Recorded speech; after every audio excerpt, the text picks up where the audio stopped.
नमस्कार दोस्तों, मैं आशा करता हूँ कि आप सभी अच्छे होंगे। और आज का जो हमारा लेक्चर है वो गुप्त काल के बारे में है। ये वीडियो लेक्चर 2 पार्ट में आएगा, पार्ट 1 और पार्ट 2।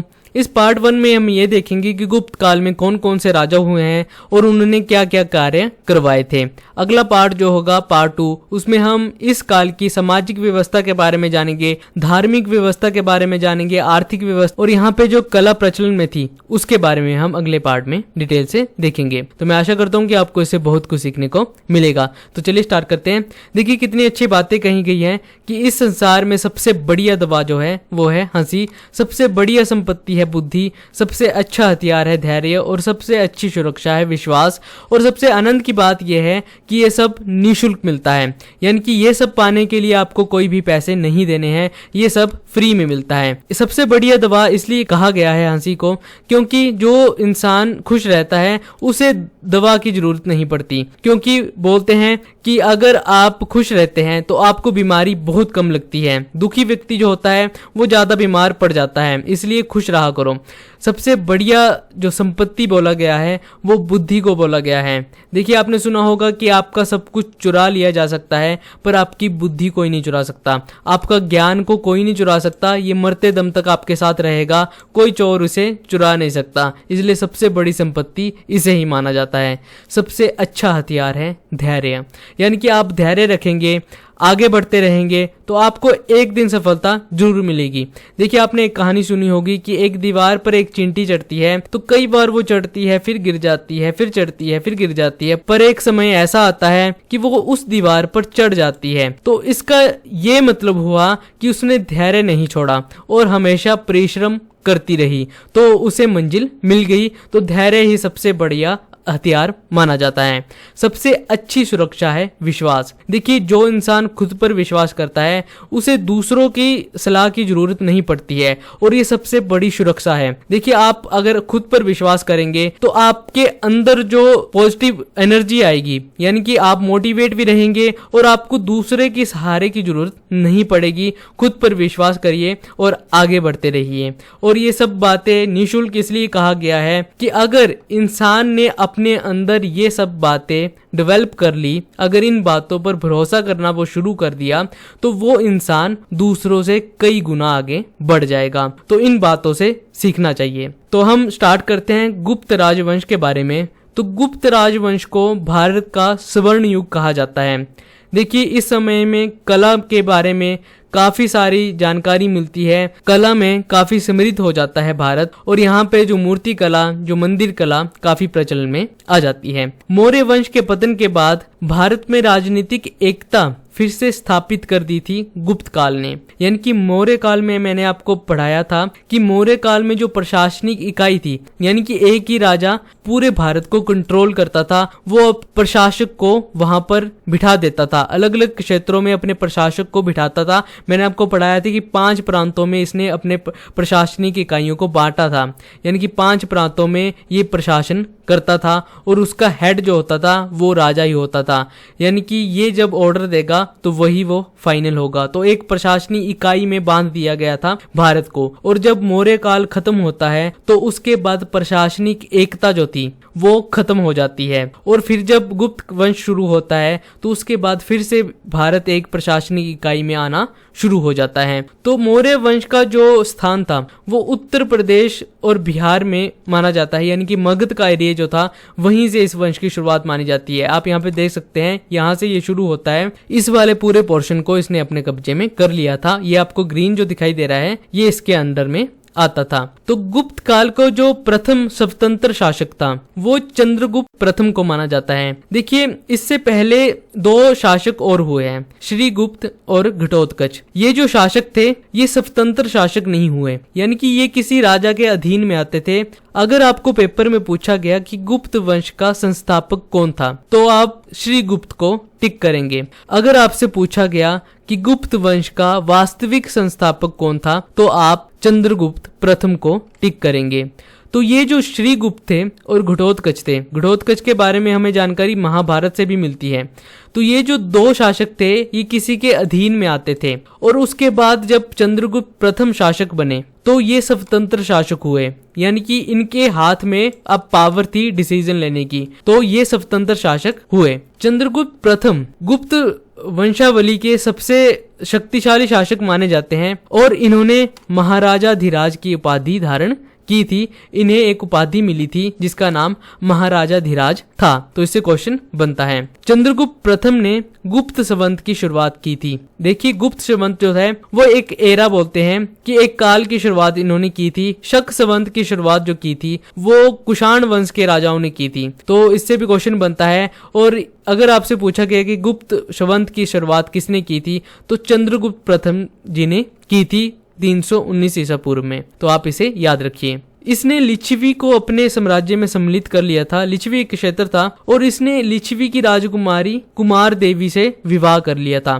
देखिए चंद्रगुप्त प्रथम जो थे वो अपने वैवाहिक संबंध से अपने एरिया को फैलाते थे, यानी कि ये दूसरे इलाके में अपने विवाह कर लेते थे और उस इलाके को दहेज में ले लेते थे। उन इलाकों के कई सारे जो छोटे छोटे प्रांत होते थे उन्हें दहेज में लेके अपने राज्य में जोड़ लेते थे। तो ये दहेज से अपने साम्राज्यों को इन्होंने विस्तार किया था। उसके बाद शासक बनते हैं समुद्रगुप्त। समुद्रगुप्त एक सैनिक था, एक बहुत ही योग्य सैनिक था और इसे विंसेंट स्मिथ ने भारत का नेपोलियन कहा है। और विंसेंट स्मिथ ने इस काल को गुप्त काल को एलिजाबेथ युग भी कहा है। तो आप इसे याद रखिए। देखिए समुद्रगुप्त जो थे उन्होंने धरती बंधन का प्रण लिया था। जैसे जो सिकंदर थे उन्होंने ये प्रण लिया था कि मैं पूरे धरती को जीत लूंगा, इसलिए समुद्रगुप्त ने ये प्रण लिया था कि मैं पूरे धरती को अपने अंडर कर लूंगा, अपने राज्य में मिला लूंगा। तो इसने धरती बंधन का प्रण लिया था।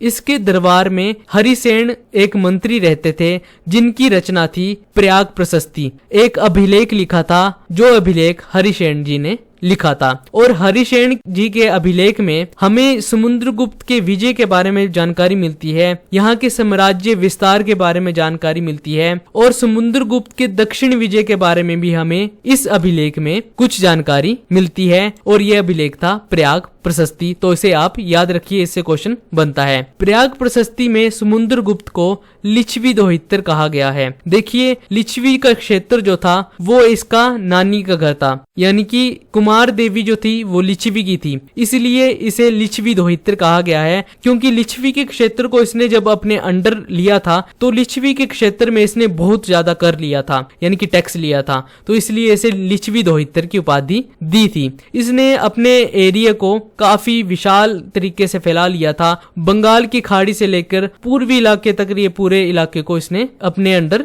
ले लिया था। आप यहाँ पे देख सकते हैं कि इस पूरे इलाके, यहाँ से लेके इस पूरे इलाके तक ये फैल चुका था। इसने भारत के बाहर भी आक्रमण किया, यानी कि एक पहला ऐसा शासक था जिसने भारत के बाहर भी आक्रमण किया था। यानी कि श्रीलंका में इसने आक्रमण किया था, इसने म्यांमार में आक्रमण किया था। तो ये सबसे पहला शासक था जिसने भारत के बाहर भी आक्रमण किया था। इससे पहले के जो राजा थे वो अपने भारत में ही लड़ते रहते थे, एक दूसरे को हराते रहते थे, पर ये प्रथम शासक था जो भारत के बाहर गया था। पर इसने भारत के बाहर कब्जा नहीं किया, बस आक्रमण किया था। तो इसे आप याद रखिए क्योंकि इससे क्वेश्चन बनता है। हिंसा को सबसे ज्यादा महत्व इसने दिया था और ये मानता था कि मैं हिंसा करके अपने साम्राज्य विस्तार करूंगा। ये कोई दया नहीं दिखाता था, इसका एक ही लक्ष्य होता था कि मैं साम्राज्य विस्तार कैसे करूं, पूरे धरती को अपने अंडर कैसे लूं। तो इसका ये लक्ष्य था। इसे कविराज भी कहा गया है, इसे एक उपाधि दी गई थी कविराज की। तो इसे आप याद रखिए। इसके शासनकाल में सिक्के मिलते हैं और इन सिक्कों पर इसे वीणा बजाते हुए दिखाया गया है। तो इससे क्वेश्चन बनता है। अगला जो शासक आता है वो था चंद्रगुप्त द्वितीय, जिसे विक्रमादित्य की उपाधि भी दी थी। इसने चांदी के सिक्के चलाए थे और इसके राज्य में 9 विद्वान रहा करते थे जिन्हें 9 रत्न कहा जाता है। और सबसे प्रमुख जो थे वो थे कालिदास। अब कालिदास से ये क्वेश्चन बनता है कि भारत का शेक्सपियर किसे कहा जाता है, तो कालिदास जी को कहा जाता है, क्योंकि इन्होंने कई ऐसे प्रेम कथाएं लिखी, इसलिए इन्हें शेक्सपियर की उपाधि दी गई है, तो इससे क्वेश्चन बनता है। फाहियान जो था, जो एक विदेशी यात्री था, वो इसी के शासनकाल में भारत आया था। चंद्रगुप्त द्वितीय द्वारा शकों पर आक्रमण किया गया था। शक एक जनजाति थी जो भारत पर राज कर रही थी, तो चंद्रगुप्त द्वितीय ने इसे हराया था, शक शासक को। महरौली में लौह स्तंभ का निर्माण चंद्रगुप्त द्वितीय ने कराया है, जो दिल्ली में है, और लौह स्तंभ इस तरीके से दिखाई देता है। इसका निर्माण चंद्रगुप्त द्वितीय ने ही करवाया है। इसके अगला शासक था कुमारगुप्त। कुमारगुप्त प्रथम जो थे, इन्होंने नालंदा विश्वविद्यालय की स्थापना करवाई थी। इससे क्वेश्चन बनता है कि नालंदा विश्वविद्यालय की स्थापना किसने करवाई थी, किसके शासनकाल में हुई थी? कुमारगुप्त प्रथम के शासनकाल में हुई थी। और नालंदा विश्वविद्यालय कुछ इस तरीके से दिखाई देता है, और ये बिहार में स्थित है। इसके शासनकाल में कई सारे ऐसे अभिलेख मिले हैं। देखिए, अभिलेख मैंने आपको बताया था कि एक पत्थर के टुकड़े पर संदेश को लिख दिया जाता है कि इस काल में इस तरीके की घटनाएं घटी है, और संदेश भी लिखे जाते थे। सबसे ज्यादा अभिलेख जो मिले हैं वो हमें कुमारगुप्त प्रथम के शासनकाल में ही मिले हैं। हुणों का आक्रमण इसी के शासनकाल में हुआ था। हुण एक जनजाति थी जो पहले माना जाता है कि तिब्बत में रहा करती थी, उसके बाद ये मध्य एशिया में जा पहुंची। और हुण के लोग जो थे वो भारत पर आक्रमण किया करते थे, भारत को लूटने के लिए आते थे, यहाँ पर राज्य करने के लिए आते थे। अब आपके मन में यह सवाल उठा होगा कि ज्यादातर लोग भारत में ही क्यों आए थे? देखिए, भारत जो था वो एक समृद्ध देश था। यहाँ पर काफी सारी ऐसी संपत्ति थी जिसे लूटने के लिए बाहर के लोग आक्रमण किया करते थे, और भारत के राजा जो थे वो अपने अंदर ही लड़ते रहते थे। एक क्षेत्र को जीतने के लिए वे आपस में लड़ते रहते थे ताकि हमारे अंडर में पूरा भारत आ जाए। वो अपने आसपास के ही इलाकों से लड़ते रहते थे, इसलिए भारत में बाहर के लोगों ने फायदा उठाया और भारत पर आक्रमण किया। ब्रिटिश भी इसी तरीके से आए थे, क्योंकि हमारे राजाओं में एकता नहीं थी, वो आपस में लड़ते रहते थे, इसलिए उन्होंने भारत को हथियाना शुरू कर दिया। उसके बाद शासक बनता है स्कंदगुप्त। कुमारगुप्त प्रथम के बाद शासक बनते हैं स्कंदगुप्त। स्कंदगुप्त ने मौर्य काल में बनी सुदर्शन झील को रिन्यू करवाया था, यानी कि इसे दोबारा से बनाया था। तो सुदर्शना जो झील है वो गुजरात में है, तो और चंद्रगुप्त मौर्य ने इसे बनवाया था। इनके एक प्रशासनिक शासक थे जो प्रांत में रहा करते थे गुजरात में, वो थे पुष्यगुप्त। तो पुष्यगुप्त ने ही सुदर्शना झील का निर्माण करवाया था। तो स्कंदगुप्त ने सुदर्शन झील को रिन्यू करवाया था, और ये गुजरात में स्थित है। इसके शासनकाल में सबसे ज्यादा जो आक्रमण हुए थे वो हुण लोगों के हुए थे।